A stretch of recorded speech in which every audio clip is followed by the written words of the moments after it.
പിതാവിൻ്റെയും പുത്രൻ്റെയും പരിശുദ്ധാത്മാവിൻ്റെയും നാമത്തിൽ ആമേൻ. പ്രിയ മക്കളെ, നമ്മൾ വായിക്കുന്നുണ്ട് മത്തായി എഴുതിയ സുവിശേഷത്തിൻ്റെ 18-ാം അധ്യായം 3 നമ്മൾ മാനസാന്തരപ്പെട്ട് ശിശുക്കളെപ്പോലെ ആകുന്നില്ല എങ്കിൽ സ്വർഗരാജ്യത്തിൽ പ്രവേശിക്കുകയില്ല. അതായത് നമ്മുടെ മാനസാന്തരവും നമ്മുടെ ക്രിസ്തീയ ജീവിതവും ശിശുതുല്യമായ നിഷ്കളങ്കതയോടെ പരിഭാവനയോടെ ആയിരിക്കണം എന്നാണ് കർത്താവ് ആഗ്രഹിക്കുന്നത്. ഞാൻ ചില ചിന്താശകലങ്ങൾ പങ്കുവയ്ക്കുന്ന കൂട്ടത്തിൽ ചിന്തിച്ചു പോകുന്നത്, ഇന്ന് നമ്മൾ ലോകത്തിൽ നോക്കിയാൽ എത്രയോ പേരാണ് ഓട്ടിസമായിട്ട് മാനസികമായ ബുദ്ധി കുറവുള്ളവർ, മന്ദബുദ്ധിയുള്ളവർ, മംഗോളിയൻസ് എന്നൊക്കെയുള്ള കുട്ടികൾ ഒത്തിരി കൂടിക്കൊണ്ടിരിക്കുകയാണ്. ഞാൻ ഈ കാരിശ്വാനിലൊക്കെ പ്രാർത്ഥിക്കാതിരിക്കുമ്പോൾ ദിവസം 5-6 പേരെ കൊണ്ടുവരാറുണ്ട്. ഞാൻ യൂറോപ്പിലായിരിക്കുമ്പോഴും അപ്രകാരമുള്ള ഏറെ കുട്ടികളുമായിട്ട് എനിക്ക് ഇടപഴകാറുണ്ട്, ബന്ധപ്പെടാറുണ്ട്. നമ്മളവരെ പറയും മന്ദബുദ്ധികൾ, മംഗോളിയൻസ് എന്ന് പറയും, അല്ലെങ്കിൽ ഓട്ടിസം എന്ന് പറയും. അപ്പം ആളുകളെ നോക്കുന്നത് ഇതാ കുടുംബത്തിൽ വല്ല ശാപമോ ആണോ ദൈവമേ, വല്ലതും ചെയ്തോ ആണോ എന്നൊക്കെ. എന്നാൽ പ്രിയമുള്ളവർ, നമ്മുടെ കോട്ടയത്തെ നവജീവനിലെ പി യു തോമസ് പറയുന്ന പോലെ ഒരു പുണ്യവാളനായ മനുഷ്യനാണ്. നിങ്ങൾക്കറിയാം, ധാരാളം പുണ്യവൃത്തി ചെയ്യുന്ന ആളാണ് തോമാച്ചിനെ പ്രേരിപ്പിച്ച് തൻ്റെ കുട്ടി വികലാംഗമായിട്ട് പറഞ്ഞപ്പോഴാണ്. അപ്പോൾ അദ്ദേഹം കണ്ടതിനാണ് ഈ കുട്ടിയെ നോക്കാൻ ഏറ്റവും യോഗ്യനായവൻ ഞാനെന്ന് കണ്ടുകൊണ്ട് കർത്താവ് എനിക്കും എൻ്റെ ഭാര്യയ്ക്കും ഈ കുട്ടിയെ തന്നെന്ന്. അത്ര നല്ല വിശാല മനസ്സിലൂടെ ആ കുട്ടിയെ സ്വീകരിച്ച് സ്നേഹിച്ചു. ആ സ്നേഹമാണ് മറ്റ് പാവങ്ങൾക്കും വികലാംഗർക്കും എല്ലാം മന്ദബുദ്ധിക്കാർക്കും കൊടുക്കാൻ തീരുമാനിച്ച് ആ നവജീവൻ പ്രസ്ഥാനമുണ്ടാക്കി. നിങ്ങൾക്കറിയാം, ഏറെ പേർക്ക് കർത്താവിൻ്റെ രക്ഷ കൊടുത്തുകൊണ്ട് കോട്ടയത്തുള്ളത്. കരുണയുള്ള ഭാഗ്യവാൻ അമാർ, അവർക്ക് കരുണ ലഭിക്കും. സ്വർഗസ്ഥനായ പിതാവ് കരുണയായിരിക്കുന്ന പോലെ നിങ്ങളും കരുണയുള്ളവരായിരിക്കുവിൻ എന്ന വചനമൊക്കെ അദ്ദേഹത്തെ സ്പർശിച്ചിട്ടുണ്ടാകണം. ലൂക്കാ എഴുതിയ സുവിശേഷം 6-ാം അധ്യായം 36 നമുക്ക് കരുണയുണ്ടായിരിക്കണം. ഇവിടെ ഞാൻ നിങ്ങൾക്ക് പങ്കുവയ്ക്കുവാൻ ഉദ്ദേശിക്കുന്നത് മറ്റൊന്നുമല്ല. ഞാൻ ഓർക്കും, എന്തുകൊണ്ടാണ് ഇത്ര കുട്ടികൾ ഇത്രമാരും വളരുന്നത്?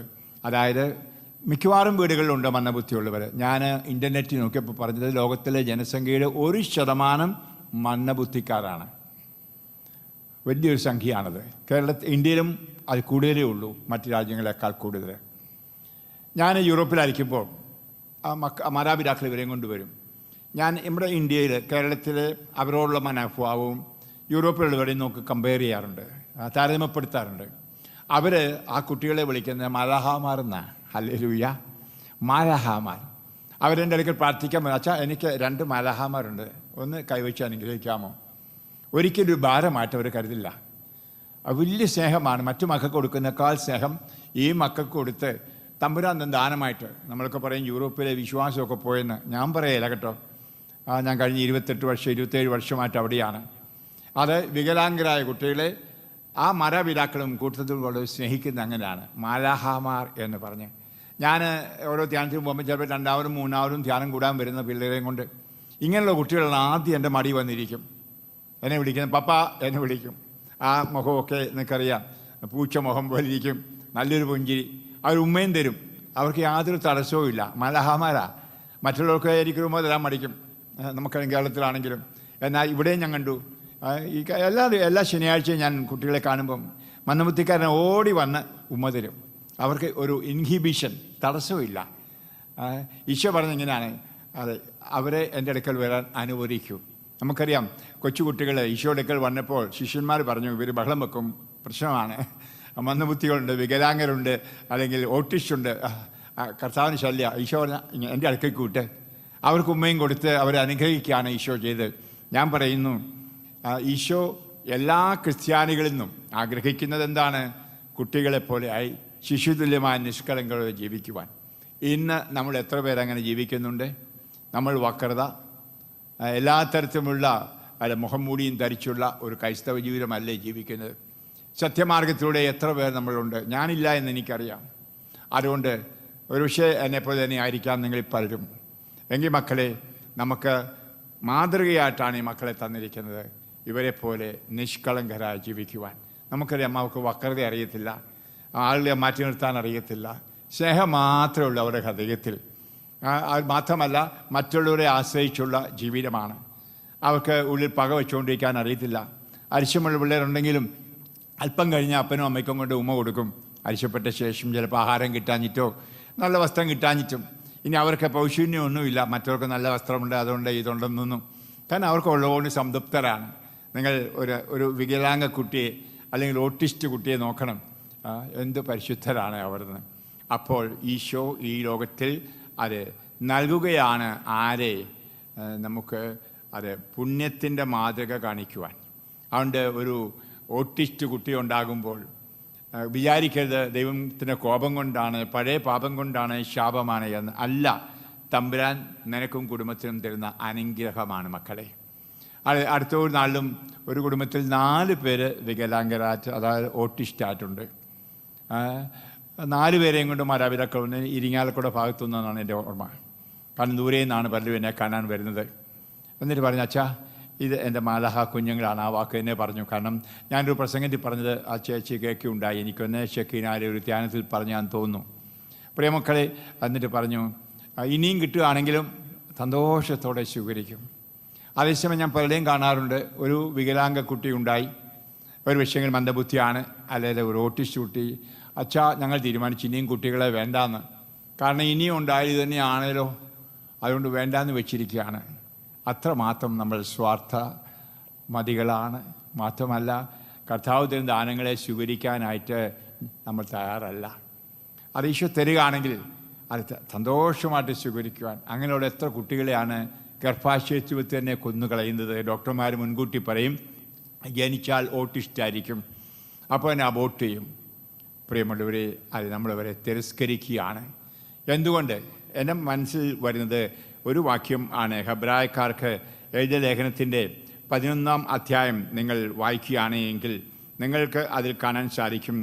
വിശ്വാസത്തെപ്പറ്റി പറയുന്ന ഒരു അധ്യായമാണ് 11-ാം അധ്യായം ഹെബ്രായക്കാർക്ക് എഴുതിയ ലേഖനം.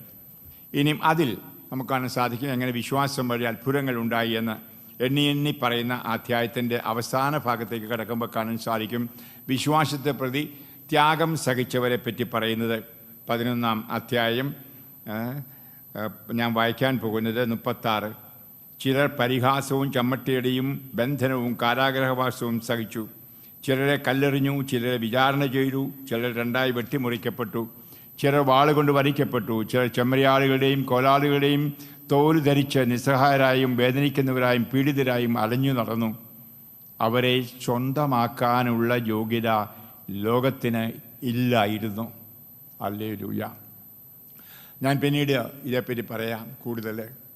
അതായത് ഈ കുഞ്ഞുങ്ങളെ സ്വന്തമാക്കാനുള്ള യോഗ്യത ഈ മാതാപിതാക്കൾക്കില്ലാത്തതുകൊണ്ടാണ് വേണ്ടെന്ന് പറയുന്നതും അവരെ വരുന്ന ശാപമായിട്ട് കണ്ട് അവരെ സ്നേഹിക്കാതിരിക്കുന്നു, ഇതങ്ങ് മരിച്ചു പോട്ടെ എന്ന് ചിന്തിക്കുന്നു.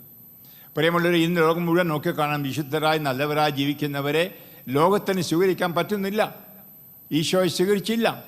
നമുക്കറിയാം ഈശോയുടെ ആദ്യം മുതലുള്ള സഹനത്തിന് കാരണം അവനെ പുൽക്കൂട്ടി ജനിക്കേണ്ടതായിട്ട് വന്നതിന് കാരണമെന്ത്? അതെ, അവൻ ദൈവത്തിൻ്റെ പുത്രനായിരുന്നു. ദൈവത്തിൻ്റെ പുത്രന്മാരായി വിശുദ്ധരായി ആര് ജീവിക്കുന്നു? അവരെ കല്ലെറിയും, മാറ്റി നിർത്തും, പീഡിപ്പിക്കും. കാരണം ലോകത്തിന് അവരെ സ്വീകരിക്കാനുള്ള യോഗ്യതയില്ല. ഇന്ന് കർത്താവ് ഇപ്രകാരം ഇന്നസെൻ്റായിട്ടുള്ള നിഷ്കളങ്കരായ കുട്ടികളെയാണ് ഇപ്രകാരം നൽകുന്നത്. അത് കാരണം നമ്മളോട് പറഞ്ഞിരിക്കുന്ന വിശുദ്ധരായി നിഷ്കളങ്കരായി ജീവിക്കാൻ. പക്ഷേ നമ്മൾ കത്തോലിക്കർ, നമ്മൾ ക്രിസ്ത്യാനികൾ അപ്രകാരം ജീവിക്കുന്നില്ല. ഈശോ തന്നെ പറഞ്ഞ പഠനത്തിൽ പറഞ്ഞല്ലോ, നീ സദ്യ നടത്തുമ്പോൾ ദരിദ്രർ, വികലാംഗർ, മുടന്തർ, കുരുടർ എന്നിവരെ ക്ഷണിക്കുക, അപ്പോൾ നീ ഭാഗ്യവാനായിരിക്കും. എന്നാൽ പകരം നൽകുവാൻ അവരുടെ പക്കൽ ഒന്നുമില്ല. നീതിമാന്മാരുടെ പുനരുത്ഥാനത്തിൽ നിനക്ക് പ്രതിഫലം ലഭിക്കും. ലൂക്കായുടെ സുവിശേഷത്തിൻ്റെ 6-ാമത്തെ അധ്യായത്തിൽ നമ്മൾ വായിക്കുന്നതാണ്. അതെ പ്രിയമുള്ളവർ, ഇതൊക്കെ നമ്മൾ ചിന്തിക്കണം. അത് നമ്മളെപ്രകാരമാണ് ഇങ്ങനെ വികലാംഗരോട്, ദരിദ്രരോട് നമ്മളൊക്കെ മറ്റുള്ളവരെ സ്നേഹിക്കുന്നു അല്ലെങ്കിൽ സഹായിക്കുന്നു പറഞ്ഞാരാ? തിരിച്ചു കിട്ടും എന്നുള്ള പ്രതീക്ഷയോടെ. ഈശോ പറഞ്ഞെന്താണ്? വലത് കൈ എന്ന് ഇടത്ത് കൈ അറിയരുത്. അതെ, ആരുമറിയാതെ ചെയ്യണമെന്ന്. ഈയിടെ ഒരു മർത്തോമ അച്ഛൻ്റെ മെത്രാൻ്റെ പ്രസംഗം ഞാൻ കേൾക്കുകയായിരുന്നു. നമ്മൾ ക്രിസ്ത്യാനികൾ അത് 1000 രൂപ മുടക്കി ഒരു പാവങ്ങളെ സഹായിച്ചാൽ അതിന് 10,000 രൂപയുടെ പരസ്യം കൊടുക്കും പത്രത്തിൽ നിന്ന്. പ്രിയമുള്ളവരെ, ഇതാണ് നമ്മുടെ നന്മ ചെയ്ത്തുമെല്ലാം. പ്രിയ മക്കളെ, ഞാൻ അത് യാതൊന്നും ലഭിക്കുമെന്ന പ്രതീക്ഷയോടുകൂടി അത് ചെയ്യരുത്. അതുവഴിയാണ് കർത്താവ് നമ്മൾ ഭാഗ്യവാന്മാരായി തീരുന്നതും നീതിമാന്മാരുടെ പുനരുത്ഥാനത്തിൽ നമുക്ക് പ്രതിഫലം ലഭിക്കുന്നതും നമുക്ക് ഇപ്രകാരം കുട്ടികളെ സ്നേഹിക്കാം. ആ കുട്ടികളിൽ ഏറ്റവും കൂടുതൽ നമ്മൾ സ്നേഹിക്കേണ്ടത് ഇപ്രകാരമുള്ള മന്ന ബുദ്ധിക്കാരെ, അല്ലെങ്കിൽ മംഗോളിയൻസ്, ഓട്ടിസ്റ്റ്, മാലാഹമാർ തന്നെയാണ്, ഏഞ്ചൽസാണ് മക്കളെ. അതുകൊണ്ട് പ്രിയ മാതാപിതാക്കളെ, നിങ്ങൾക്ക് അപ്രകാരം ഏതെങ്കിലും വിഹീനതയുള്ള, ന്യൂനതയുള്ള, മാർജിനലൈസ്ഡ് ആയിട്ടുള്ള കുട്ടികളുണ്ടെങ്കിൽ അവരെ കൂടുതൽ സ്നേഹിക്കൂ. നിങ്ങൾക്കും നിങ്ങളുടെ കുടുംബത്തിനും ധാരാളം അനുഗ്രഹം തരുവാൻ കർത്താവ് തന്നിരിക്കുന്ന മാലാഹമാരാണ്. ഒരുപക്ഷെ പഴയ പാപങ്ങൾ അവർ വഴിയായിട്ടായിരിക്കാം നിങ്ങളുടെ കുടുംബത്തിൽ നിന്ന് അതിൻ്റെ കടങ്ങൾ മാറ്റിപ്പോകുന്നത്. അതുകൊണ്ട് ശാപമായിട്ട് കാണാതെ, അവർ ഭാരമായിട്ട് കാണാതെ അവരെ സ്നേഹിക്കണമേ എന്ന് ഞാൻ ഉപദേശിക്കുകയാണ്.